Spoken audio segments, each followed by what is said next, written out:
Welcome back to the deep dive. Today, we're on a mission, but it's not about just collecting facts. It's about getting to a genuine understanding. We're doing a deep dive into wisdom, not as some dusty academic thing, but as a practical, lifelong project, the kind you need for a truly free and happy life. And we've pulled sources from all over. We're talking historical figures from, ancient slaves all the way to American presidents. And they were all wrestling with the same big question, really. How do you master yourself? It all goes back to that one piece of advice, doesn't it? The Oracle of Delphi. Know thyself. The simplest instruction. And maybe the hardest. The real irony is that after thousands of years, genuine self-awareness is still one of the rarest things you'll ever find. So rare. And to get why it's so hard, I think we have to start with Michel de Montaigne. Right. Here's a guy born into privilege, could have been a huge politician, a scientist even, but he chose to just retire and study one thing. Himself. Yeah, he basically locked himself in a tower for decades to run this massive self-experiment.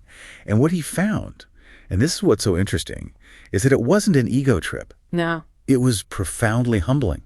He actually said, I, who make no other profession but getting to know myself, still found his mind had such boundless depths and variety. Whoa. And he said his only real takeaway was knowing just how much more there was to learn. That is such a key point. It's not self-admiration. It's admitting your own complexity, your own ignorance, really. But why do it? Why put in all that work? Because without it, you have no control. I mean, look at Blaise Pascal, a mathematician of all people. Right. He said, even if it does not help in finding truth, at least it helps in running one's life, and nothing is more proper. You can't play an instrument if you don't even know what it is. So how did Montaigne do it, this kind of critical self-study? Well, his method was specific. He trained himself from when he was a boy to see my life reflected in other people's. He'd look at Socrates or the local mayor, analyze them, and then turn that same critical eye back on himself. Exactly. And he got really specific. This isn't about just deciding I'm a good person. It's about the details. Like what? He knew his favorite fruit was melon. He knew he tended to procrastinate. He even wrote about his preferred sexual position. He really went there. He did, because he knew those small, private habits. That's the real you. That's the part that needs managing. It's so true. We are experts at spotting flaws in other people. You read a biography of a CEO and you can see it so clearly. Oh, absolutely. You see their ego, their blind spots. Their need for approval that was never satisfied. We see their patterns perfectly. And yet we are completely blind to our own. Yeah. The sources bring up Richard Nixon, a master of psychology when it came to his opponents, right? But he claimed, with a totally straight face, that he had grown out of his ego. I mean, the evidence of his entire life shows the exact opposite. Or a modern example they use is Elon Musk. He says all the time he doesn't care what people think. But then you just look at the data. He tweets thousands of times a month, picking fights, seeking attention. The need for validation is it's screamingly obvious. To everyone but him. To everyone but him. And that tragic blind spot is what wisdom is trying to fix. And that's why you need tools. Like a journal. A journal, a notebook. Joan Didion's insight here is so important. She realized her notes weren't just about the world outside. They were about, in her words, capturing herself at the same time. She said the whole point was to keep on nodding terms with the people we used to be. Yes. The journal is like a snapshot. It helps you remember what it was like to be that person who made that choice, good or bad. It's an honest dialogue with your past selves. And once you have that self-knowledge, you're ready for the next step. Which is? Achieving inner freedom. So to talk about freedom, we have to shift gears completely. From a French nobleman like Montaigne to a Stoic philosopher, Epictetus. And his starting point could not be more different. Not at all. He was born into slavery. His owner was so sadistic, he was physically injured, left with a permanent limp. I mean, he knew powerlessness. But that's what led to his revolutionary idea about freedom. He just dismissed the common idea that only freedmen could be educated. He flipped it. He totally flipped it. He argued the opposite. Only the educated were truly free. How so? He saw it every day in Nero's court. Anyone without wisdom, no matter how rich or powerful, was a slave. A slave to their anger, to their greed, to their ignorance. So wisdom wasn't just, helpful, it was liberation. If you're enslaved by your fear of loss, you are not free, even if you're the emperor. Precisely. And Epictetus taught that the wisdom he gained was the one thing no one could ever take from him. Right. You can exile him, you can rob him, but his knowledge, his philosophy stayed intact.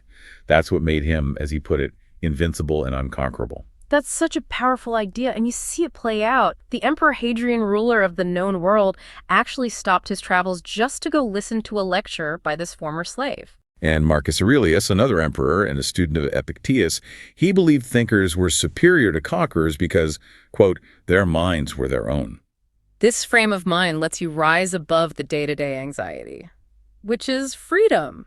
We see Abraham Lincoln using this exact principle. During the Civil War, he used that ancient phrase to find perspective. And this, too, shall pass away. It's a phrase you find in Buddhism, in Stoicism. Marcus Aurelius said, keep in mind how fast things pass by and are gone. So nothing is stable, good or bad. It's all just flowing away. And if you get that, you won't get arrogant when you win, and you won't fall apart when you fail.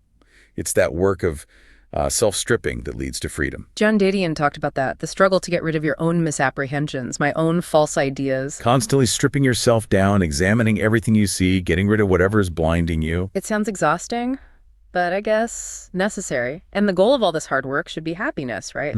But that's where things get paradoxical. Yes, and we go back to our cautionary tales. Extreme technical skill, but deep personal unhappiness. Elon Musk again. A billionaire who has mastered rocket science. But he called his own existence excruciating. He said running his companies was like chewing glass and staring into the abyss. All that mastery, but no peace. And that lack of wisdom leads to some really tragic places, like with Sam Bankman-Fried. Before the collapse. Before the collapse, he wrote this memo to his girlfriend, listing all his flaws. Make people sad. Doesn't really respect anyone else. And his conclusion wasn't to fix it. No. Yeah. He basically accepted them as features of his genius. We're told his take was, happiness does not matter. But wait, why would someone so smart think happiness doesn't matter? What is he missing? He's missing the ancient definition of happiness. For him, happiness is just a fleeting feeling, a nice to have. Okay. But Aristotle's concept of eudaimonia, it means human flourishing. It's a state of being you achieve through virtuous action. So it's not I feel happy, it's I am living a good life. Exactly. And the Stoics warned that if your happiness depends on externals, money, fame, other people, you're just setting yourself up for unhappiness. Because you don't control any of that. You only control your response. Right. And then there's the other big paradox. John Stuart Mill, after a mental breakdown, he realized that happiness is only to be attained by not making it the direct end. The more you chase it, the more it runs away. The desperate need to be happy was making him miserable. He realized happiness is a byproduct. It's the result of living well, of focusing on others. Eleanor Roosevelt got that. She said, the surest way to be happy is to seek happiness for others. It's an indirect path. But that path, living well, it involves pain. It involves struggle. Wisdom is never free. Which brings us to the Greek idea of learning through suffering. Robert Kennedy showed this so powerfully. After Martin Luther King Jr. was assassinated, he's in Indianapolis talking to this crowd. And he's channeling his own grief for his brother. Yes, and he quotes the Greek poet Aeschylus. In our sleep, pain falls drop by drop upon the heart until comes wisdom through the awful grace of God. He was so raw, he connected his pain to theirs. And that act of wisdom, born from his own grief, it kept that city peaceful while others burned. So wisdom is never cheap. It's tied to loss, to heartbreak. Borges wrote that everything that happens to us, even humiliations, is given to us as raw material, as clay, so that we may shape our art. Suffering is going to happen. Viktor Frankl said suffering just expands to fill whatever space it's in. The choice is, what do we do with it? Do we learn? Or do we deny and blame? Ego doesn't learn. Ego protects. So the question is always, will this make me wiser or will it just make me more cynical? And if suffering gives us depth, I guess humor gives us balance. Exactly. Seneca contrasted the weeping philosopher Heraclitus with the laughing one, Democritus. And he sided with the laughing one. What he did. He said it's more humane to laugh at life than to lament over it. Lincoln, carrying the weight of the Civil War, he knew this was a survival tool. Oh, absolutely. The story is amazing. It's 1862. He's about to propose the Emancipation Proclamation to his cabinet, this monumental step. And he doesn't start with a big, serious speech. No. He starts reading a chapter from a humorist, Artemus Ward. His cabinet was just stunned. They were annoyed. But Lincoln insisted. He said, with the fearful strain that is upon me, day and night, if I did not laugh, I should die, and you need this medicine as much as I do. Humor was his tool for perspective. It also helped the truth go down easier. He'd use Aesop's fables to mock his opponents. Little laugh can disarm people. It takes intelligence to see how complex things are. But it takes wisdom to step back, see the humor in it, and then explain it simply. That simplicity, that's the final test, isn't it? The ability to grasp the essence of something, and Lincoln was the master of that. Just think about the Gettysburg Address. Edward Everett, the most famous speaker of the day, he goes on for 2 hours. Yeah. Battle plans, troop movement. And then Lincoln gets up and speaks for 2 minutes, just 271 words. And Everett wrote to him afterwards and basically said, I wish I could have gotten as close to the central idea in 2 hours as you did in 2 minutes. Oliver Wendell Holmes Jr. called that the simplicity on the other side of complexity. It's not just being brief. No, it's the result of immense intellectual work, of sifting through everything and finding the one thing that matters. He boiled the entire war down to a single idea, a test of whether a nation dedicated to the idea that all men are created equal could even survive. That is wisdom. And that clarity of purpose leads us to the final test of a life, preparing for death. Seneca. He knew he'd been a hypocrite while serving Nero, so he saw his death as a chance to redeem himself, to give his life a good ending. Right. When the assassins came, he faced them with total composure, even a smile.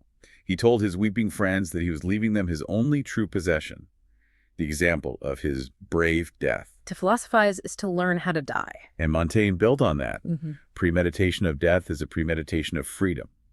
If you've rehearsed the end, you're free from the fear that controls so many people. You see that same calm with Epicurus. He was seriously ill, but he was happy in his final moments. His logic was just so pragmatic. Death isn't terrible. It's the opinion that death is terrible. That's the problem. It can't feel pain when you don't exist, so why fear it? So we come full circle. Wisdom isn't a thought, it's an action. As Goethe said, in the beginning there was the deed. Wisdom tells you the what, when, where, and who, but it's worthless if you don't apply it. It's a loop. You learn, you apply, you fail, you learn again. Absolutely. Well, You just keep going. Which brings us to maybe the most profound lesson about choice. From Steinbeck's East of Eden, the Hebrew word timshel. English Bibles often translate it as a command, thou shalt. But the real translation is more like, thou mayest. And that little shift changes everything. It's not a command. It's permission. It's a choice. It puts the responsibility right back on you. You can be wise, you can be virtuous, if you will, but it is entirely up to you. We're not being graded on this. The goal will always be just out of reach, but we have to keep trying. Montaigne said he wanted death to find him planting his cabbages. Not worried about his mortality, but just engaged in the moment, doing something he enjoyed. So that's the thought we want to leave you with. How can you structure your day-to-day, the things you do, the humor you find, the humility you practice, so that if death found you, you'd be ready? Engaged and at peace with what you were doing. That is the work of a free